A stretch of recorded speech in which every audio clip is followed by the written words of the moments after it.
अंदर से उन्होंने कुंडी बंद कर ली और अंदर 10-12 लड़के बैठे थे। तो उन लोगों ने मेरे कपड़े उतरवाए, सेक्सुअल अब्यूज़ किया, हैरासमेंट किया और नाचने को बोला। ये सब करते हैं, लेकिन मैंने उनके पाँव छुए, पाँव पड़े उनके भी कि मुझे छोड़ दो। तो वो लोग तो मान उनमें से बहुत सारे लोग तो मानने को तैयार नहीं थे। तो उन्होंने ऐसा भी बोला मेरे को कि मतलब कि इतनी गंदी हरकत कर रहे हैं।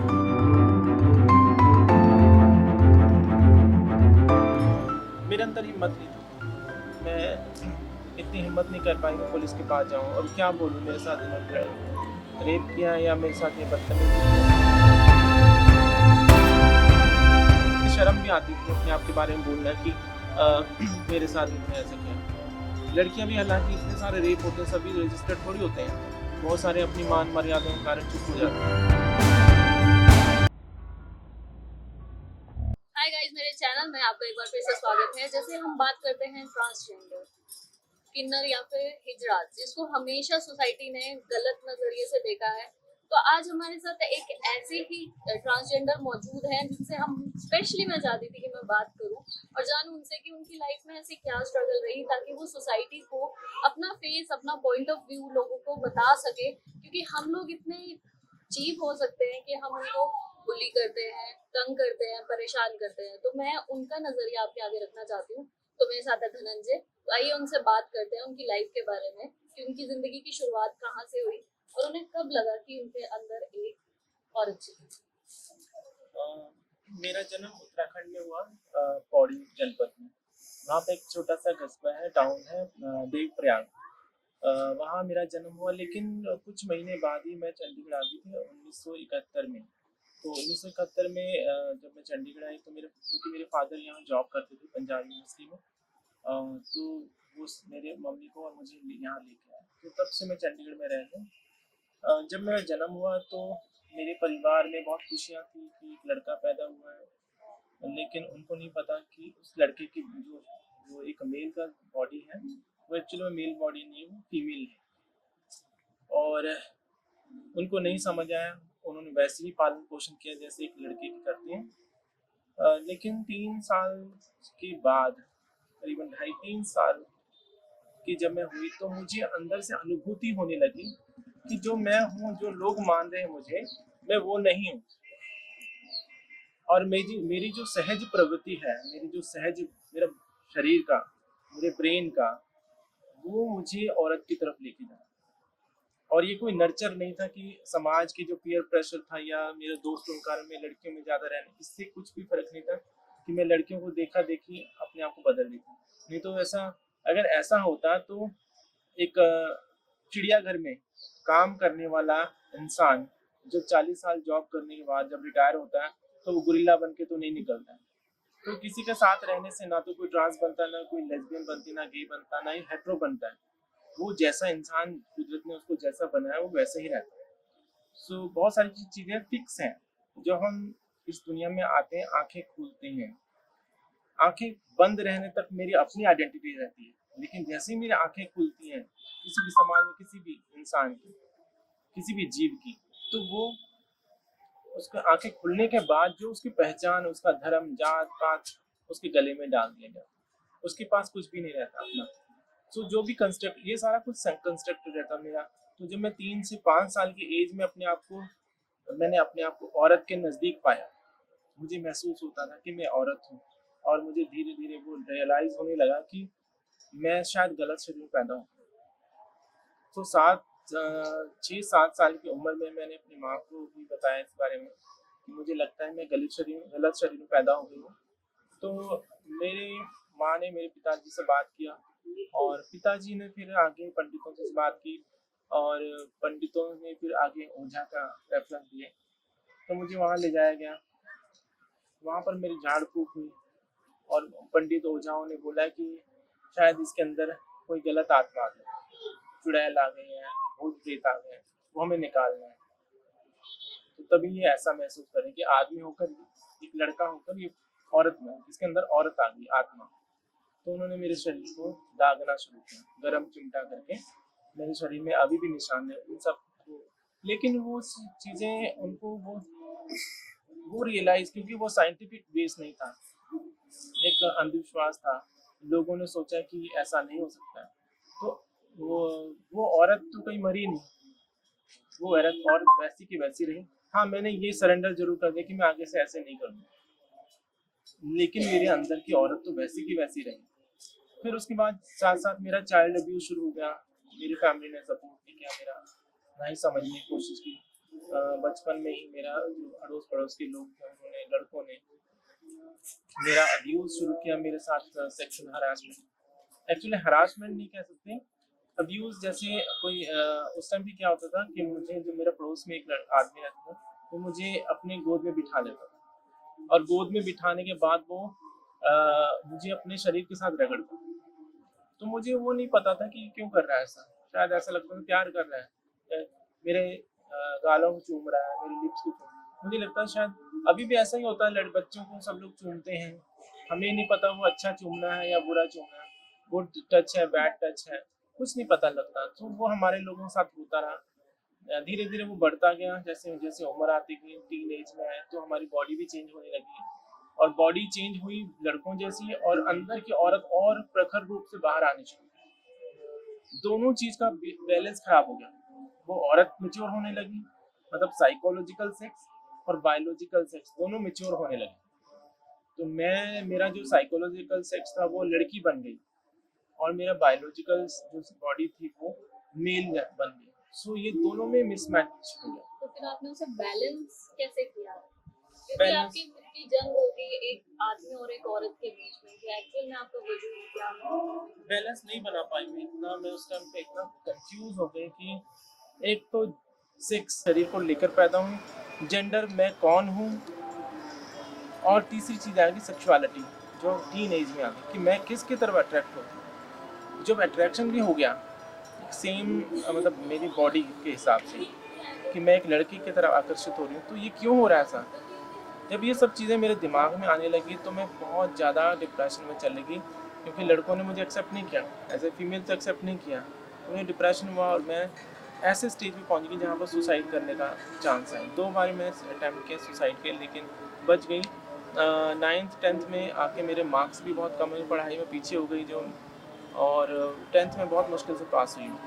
तो +1 +2 में ठीक रहा मेरा, स्कूल भी चेंज हो गया और मेरे जो सर्कल था वो भी चेंज हुआ। तो थोड़ा-सा मैं नए सर्कल में जाने से क्या हो कि नए दोस्त भी मिले, लेकिन कुछ-कुछ मैंने ये भी डिसाइड कर लिया कि अभी जो मेरे साथ सेक्सुअल अब्यूज़ हुआ, हैरेसमेंट हुई, लोगों ने मुझे समझा नहीं, मेरे साथ बहुत मिसबिहेव कर रहे हैं लोग, तो मुझे अपने आप को छुपाना पड़ेगा। या तो तुम पढ़ लो या फिर इस घर को छोड़ के चले जाओ। तो छोड़ के जाने वाला जो रास्ता था शायद मैं नहीं, इतनी हिम्मत नहीं कर पाई, या मैंने सोचा कि पढ़ना ज़रूरी है। अगर मैं पढ़ लिख गई तो शायद मैं बाद में अपने आप को अपने पैरों पे खड़े होकर अपनी ज़िंदगी जी सकती हूँ दूसरी जगह जाकर। लेकिन अनपढ़ इंसान कहाँ जाएगा। और उन्हीं दौरान जब जब मेरा स्कूल में एडमिशन हुआ 6 साल की उम्र में, तब भी मैं कंफ्यूज हो गई एक बात की, और कि मैं टॉयलेट कौन सा यूज़ करूँ। यहाँ मेल का भी है, फीमेल का है, तो मैं किस में जाऊँ। इसको लेकर भी मैं उधेड़-बुन में रहती थी और मैं डर-डर के जाती थी। देखती थी कोई ना है, खाली रहता तब जाती थी। ये सब चीज़ें मेरी ज़िंदगी में होती रहीं और जब ये स्कूल कॉलेज बदले, फिर कुछ पढ़ाई शुरू की, तो +2 के बाद मेरा जो स्टडी का ग्राफ आगे बढ़ता रहा और ग्रेजुएशन में आते-आते मैं टॉपर बन गई यूनिवर्सिटी। और मैंने पंजाब यूनिवर्सिटी से ही स्टडी किया हुआ।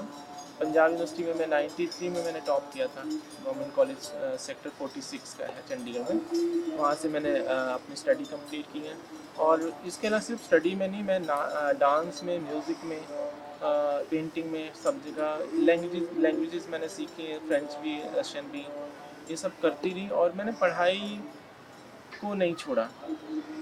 93 में जब मेरा ग्रेजुएशन ख़त्म हुई तो मेरा एडमिशन पंजाब यूनिवर्सिटी के हिस्ट्री डिपार्टमेंट में हुआ, क्योंकि मैंने जो ग्रेजुएशन थी वो बीए ऑनर्स हिस्ट्री में किया। तो मैंने हिस्ट्री डिपार्टमेंट में एडमिशन लिया, लेकिन मेरी किस्मत में कुछ और लिखा था। वहाँ पर जब मेरा एडमिशन हुआ कुछ दिनों बाद मेरा रैगिंग हुआ। हिस्ट्री डिपार्टमेंट के जो सीनियर्स थे उन्होंने मेरी रैगिंग की 93 में। और रैगिंग का मतलब कि एक औरत जैसी और मर्द जैसा शरीर, दोनों कॉम्बिनेशन, तो लड़कों को पता लग गया था कि मेरा चलना उठना बैठना से उनको पता लग जाता था। तो जैसे मेरे अंदर सॉफ्टनेस थी, तो फिर लड़कों ने रैगिंग किया, सेक्सुअल अब्यूज़ किया, एक्चुअल में रेप करने की कोशिश की। तो मैं वहाँ से भाग गई, फिर मैं दोबारा यूनिवर्सिटी नहीं आई। 94 में मतलब इवनिंग में मैंने लॉ में एडमिशन लिया, एलएलबी में। तो फर्स्ट सेमेस्टर में मेरा एडमिशन हुआ, तो कुछ दिन तक तो ठीक चलता, लेकिन फिर वहाँ पर भी रैगिंग का भूत मेरा पीछा नहीं छोड़ा। रात को 9 बजे, पौने 9 बजे मेरी क्लास खत्म हुई, तो मुझे लड़कों ने एक लड़के ने मुझे बुलाया और क्लासरूम में लेके गए। और जैसे ही मैं एंटर की क्लासरूम में, खाली मतलब बाहर से मुझे लगा खाली है, तो अंदर लेके गया, तो अंदर से उन्होंने कुंडी बंद कर ली और अंदर 10-12 लड़के बैठे थे। तो उन लोगों ने मेरे कपड़े उतरवाए, सेक्सुअल अब्यूज़ किया, हैरासमेंट किया और नाचने को बोला, ये सब करते हैं। लेकिन मैंने उनके पाँव छुए, पाँव पड़े उनके भी कि मुझे छोड़ दो। और वो लोग तो मानने, उनमें से बहुत सारे लोग तो मानने को तैयार नहीं थे, कि उन्होंने ऐसा भी बोला मेरे को कि मतलब कि इतनी गंदी हरकत करने को वो मेरे साथ कोशिश कर रहे थे। तो मैं बहुत रोई उनके सामने। उनमें से एक लड़का ऐसा था जो शायद अच्छा, मेरे हिसाब से अच्छा था, उसने उनको रोका और उन्हें कहा कि बस बहुत है, इतना काफ़ी है, और मुझे बोला कपड़े पहन जल्दी और भाग। तो मैं फटाफट कपड़े पहने वहाँ से भाग गई। वो भी मैंने फिर दोबारा कंटिन्यू नहीं किया, लॉ भी छोड़ दिया, मुझे शर्म आई बहुत ज़्यादा। तो आपको नहीं लगा कि कंप्लेंट होनी चाहिए, उनके अगेंस्ट कोई स्ट्रिक्ट एक्शन लेना चाहिए? मेरे अंदर हिम्मत नहीं थी, मैं इतनी हिम्मत नहीं कर पाई कि पुलिस के पास जाऊँ और क्या बोलूँ, मेरे साथ इन्होंने रेप किया या मेरे साथ ये बदतमीज़ी की। हालांकि रैगिंग के लिए कोई लॉ नहीं था तब। रैगिंग का लॉ तब बना जब एक किसी बच्चे के उसने सुसाइड कर दिया 90s के बाद, लेटर 90s में, मतलब 98, 93, 99 में जाके ये फिर सुप्रीम कोर्ट को दखल देना पड़ा और रैगिंग के लिए ये डिसीजन देना पड़ा। लेकिन तब तक तो बना ही नहीं था, लोग तो इसको जन्म सिद्ध अधिकार मानते थे बच्चे। सो और इतनी हिम्मत नहीं, लड़के इतने इतना रसूखदार लोग थे कि आपको कहीं भी पकड़ लेंगे, तो इतनी हिम्मत नहीं होती है। और बहुत सारी चीज़ें, शर्म भी आती थी अपने आप के बारे में बोलना कि मेरे साथ इन्होंने ऐसे किया। लड़कियां भी, हालांकि इतने सारे रेप होते हैं, सभी रजिस्टर्ड थोड़ी होते हैं, बहुत सारे अपनी मान मर्यादाओं के कारण चुप हो जाते हैं। तो और एक लड़के जैसे शरीर के साथ करना, तो वो और भी दुख, मतलब और भी शर्म की बात होती थी। फैमिली का दुख होता है वो सब, तो वो सब चीज़ें हुई। लेकिन छोड़ने के बाद फिर मैं जॉब करने लगी पंजाब यूनिवर्सिटी में। मुझे ही मेरे फादर ने मुझे पंजाब यूनिवर्सिटी में एज ए टेम्प्रेरी क्लर्क लगा दिया। तो बाद में मैं उसमें जॉब करती रही और अच्छा, मेरा बहुत अच्छी रेपो बन गई। तो मैं मतलब सेटिस्फाई भी थी कि चलो अंदर की जो सेक्सुअलिटी, जेंडर आइडेंटिटी थी, वो कहीं ना कहीं छुपी हुई थी, और मैं चुपके चुपके मतलब जो मुझे पसंद था उसको देखती थी। एक लड़का मुझे पसंद था, मैं चुपके से देखती थी उसको, पर बोल नहीं पाई कभी भी, क्योंकि वो अंदर की औरत, देखो सेक्सुअलिटी कहीं ना कहीं अट्रैक्शन तो होगा ही, एंड दैट इज़ नेचुरल, है ना। ये तो नहीं कि सिर्फ प्यार करना आदमी औरत का ही एक जन्म से अधिकार। जीव है, जीव कहीं ना कहीं प्यार करेगा, जो डेड है वो नहीं करता। लेकिन जब जीवन है तो जीवन किसी न किसी की तरह अट्रैक्ट होगा। लेकिन मैं किसी को बता नहीं पाई, अंदर ही अंदर घुटती रही। मैं इतना रोती थी बंद कमरे में कि मुझे ऐसा क्यों बना, या तो एक तरफ लगा देते हैं, या तो मुझे कंप्लीट औरत ही बना देते हैं, या कंप्लीट आदमी बना देते हैं, कि बीच में क्यों फंसा दिया मुझे। तो मैं फिर कोशिश करती थी कि अपने आप को छुपाने की, बचने की। लेकिन फिर मैंने धर्म का रास्ता अपनाया। मैंने मंदिरों को दरवाजे खटखटाए, इस्कॉन भी ज्वाइन किया मैंने, वहीं रहने लगी, सन्यासी जैसे बनने की कोशिश की मैंने, शिखा रख ली, सब कुछ मैंने ऐसा किया मैं सन्यासी बन जाऊँ, ये मोह माया त्याग दूँ। लेकिन मुझे कहीं भी शांति नहीं मिली। मेरे अंदर के जो जो आत्मा थी, वो जो औरत थी, वो मुझे कहीं भी जीने नहीं दी उसने। मैं कृष्ण के सामने खड़ी ज़रूर होती थी, मुझे एक आँख इधर कृष्ण की तरफ होती थी, एक तरफ आँख बंद होती थी।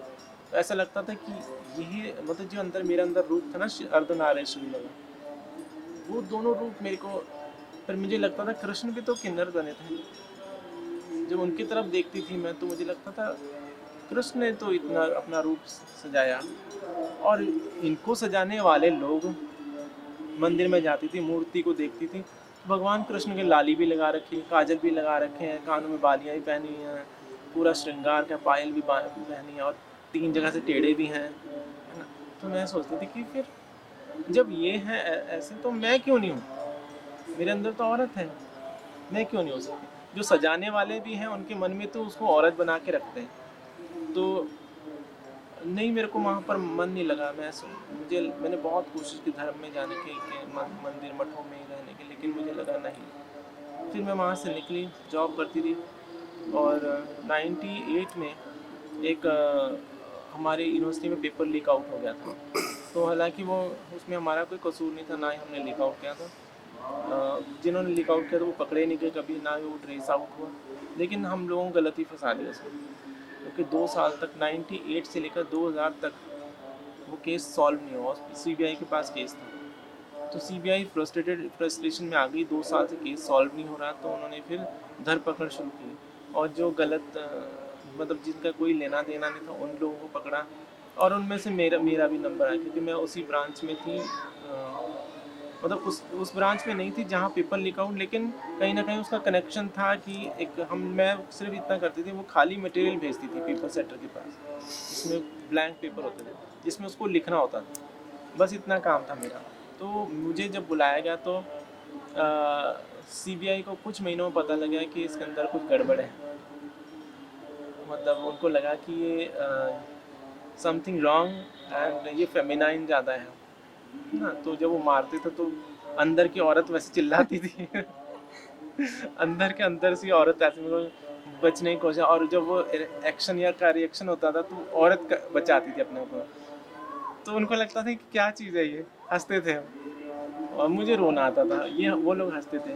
फिर उनको लगा कि उनको उनको ट्रांसजेंडर का डेफिनेशन नहीं पता, उन्होंने समझा कि गे है, तो वो गे एज अ गे मुझे मानने लगे।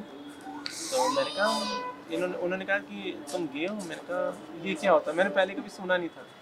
तो मैंने कहा नहीं मैं ऐसा कुछ नहीं। तो फिर आपस में हंसने लगे, तो फिर पिटाई बहुत हुई मेरी, करीबन 2 जून से लेकर 5 जून तक रेगुलर बुलाया, सुबह 9 से 5 बजे तक। 5 जून 2000 को उन्होंने मुझे अरेस्ट कर लिया, और अरेस्ट करने के बाद मुझे ब्लैकमेल किया। मेरा मेरा सारी orientation, sexual orientation, gender identity उन्होंने एक्सप्लोर किया। फिर मैंने जज को ये बोला कि जितना इन्होंने मेरी आइडेंटिटी को एक्सप्लोर करने में लगा, इतना इतना एक्सप्लोर वो क्वेश्चन पेपर लीक आउट में लगाते हैं तो शायद मिल जाता। बाद में मैं रो के जज के सामने बोला कि मेरे को इन्होंने मिस यूज़ किया। जज भी हैरान हो गए कि मतलब मैंने I was the first person सन 2013 में, 2000 का केस रजिस्टर हुआ, 2014 में ख़त्म हुआ, इतने साल तक रेगुलर चलता है। और 13 में मैंने कहा, जब मेरे एडवोकेट ने कहा कि अब आर्गूमेंट ख़त्म है, सब कुछ है, मैंने हाथ खड़ा किया, मुझे कुछ बोलना है। मेरे अंदर तो वो उबाल था कि इन लोगों ने मुझे, हालांकि उनमें से 1-2 लोग तो मर गए थे जिन्होंने मुझे मारा था, लेकिन उनमें जो आईओ थे वो मर गए थे, एंड एक बंदा था वो किसी केस में फंस गया था उल्टा ही। तो मैंने फिर जज को बताया ऐसा सेम लोगों ने मेरे साथ किया, I am a trans woman, मैं एक ट्रांस वूमन हूँ, मेरे साथ इन्होंने मेरी सेक्सुअलिटी, मेरे जेंडर आइडेंटिटी में मिस यूज़ किया, मेरे को बोलने नहीं दिया, और मेरे को गलत पेपर में मतलब ब्लैंक पेपर में साइन कर। तो ये सब चीज़ें 2014 में बाइज्जत बरी हुई, क्योंकि जज को भी समझ आ गई थी गलत। तो आपको लगा नहीं कि मेरे को अपनी आइडेंटिटी, अब इतना कुछ हो चुका था कि अब तो खुल के सामने आना है, जो होगा देखा जाए? बहुत कुछ, और देखो उससे, ये सिर्फ एक जो किताब है, किताब तो इतनी मोटी किताब है, 48-49 साल की, इसमें हर पन्ने में खून के छींटे पड़े हैं, आंसुओं से भरे हैं।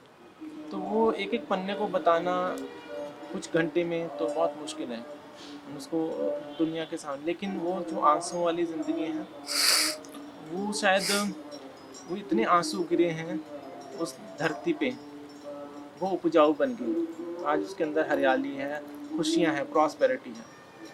तो मैं सोचती हूँ कि शायद वो चीज़ें ना होती तो मैं आज इतनी प्रखर रूप से अंदर, मेरे साथ सेक्सुअल अब्यूज़ हुआ, लोगों ने बदतमीज़ी की, थूका मेरे ऊपर, मारा पीटा, और मैं मेल बॉय जैसे कपड़े में पहन के रखती थी, तो लोगों ने जीने नहीं दिया मुझे। लोगों ने जब तक मैं लड़कों वाले कपड़ों में रही तो लोग मेरे को मिसयूज़ करते थे, कोई भी आके हाथ पकड़ लेता था, चलना है कुछ भी अगर मना करो तो किडनैप कर लेते थे। इस तरह एक बारी मुझे किडनैप करके ले गया अम्बाला में, तो 20 लड़कों ने रेप किया मेरे साथ। तो ये सब चीज़ें मेरे साथ होती रही, लेकिन 2001 में जब मैं बाहर आई जेल से, फिर मेरे को कस्टडी में भेज दिया। 2000 में 12 जून को सन 2000 मुझे जेल भेज दिया, और 9 महीने में जेल में रही बिना किसी कसूर के। हालांकि वो केस चलता रहा 2014 तक। तो मैं 2001-2 के बाद फिर मैंने और भी उसके बाद मेरे साथ प्रॉब्लम आई, बहुत सारी चीज़ें हैं, लेकिन धीरे धीरे मैं रियलाइज़ करने लगा, अपने आप को सोचने लगी कि धनंजय, तुम इस ज़िंदगी का इन लोगों से लड़ना चाहती हो, समाज से, समाज को सुधारना चाहते हो, समाज को बदलना चाहते हो, तो तुम्हें ये जो असली, ये जो तुमने नकली वाला ओढ़ा होगा ना अपना, उसको उतारना पड़ेगा, और अब तुम्हें असली उसमें आना पड़ेगा, अपने रूप में। फिर मैंने धीरे धीरे हिम्मत की, और फिर मैं सोचने लगी कि ओपन कैसे हूँ। मैं तो इसी शहर का बच्चा हूँ, बचपन से इन जो मेरे आस पड़ोस के लोग, मेरे मेरे जो नेबर्स हैं, मेरे रिश्तेदार, उन्होंने मेरे को पैंट शर्ट में देखा, तो वो आज मेरे को साड़ी में देखा तो मर जाएंगे वो, तो उनके अंदर तो पेट में उनकी गैस हो जाएगी, वो है ना, वो लोग तो बिना बात के जी नहीं सकेंगे, चुगलियाँ, इतनी चुगलियाँ करेंगे। या तो मैं इस शहर से भाग जाऊँ जैसे बाकी हिजड़े करते हैं। हिजड़ा ऐसे ही करता ना, हिजड़ा का मतलब होता है हिजर, हिजर का मतलब सेपरेशन। तो ये एक शहर छोड़ के दूसरे शहर में जाके साड़ी पहन लो, कौन जानता मुझे, क्या पता कौन है ना, हिजड़ा ही हूँ बस। लेकिन अपने शहर में तो मुझे सभी जानते हैं, मेरे रिश्तेदार या मेरे मेरे मेरे भाई बहन सब लोग हैं। तो मेरे अंदर मुझे हिम्मत करनी थी, मुझे एक स्ट्रॉन्ग वुमेन है ना, जो सुपर वुमन बनना था। तो उसके लिए फिर मैंने सोचा कि पहले तो मैं लोगों को, उनके दिमाग चेंज करूँ, है ना। तो एक है ना गज़ल कि अपना गम लेके कहीं और ना जाया जाए, घर में बिखरी हुई चीज़ों को सजाया जाए। पहले अपने घर को, अपने शहर को, अपने दिलो दिमाग, अपने आप को भी जानना था कि मैं कौन हूँ, और अपनी orientation, gender identity, sexual orientation हो गया, जेंडर एक्सप्रेशन, जेंडर रोल, इनके बारे में अच्छे से पढ़ना था मुझे, ताकि दुनिया को जवाब भी दे सके। मैंने पढ़ना शुरू किया, साथ साथ रातों रात पढ़ती रहती थी कि है क्या चीज़।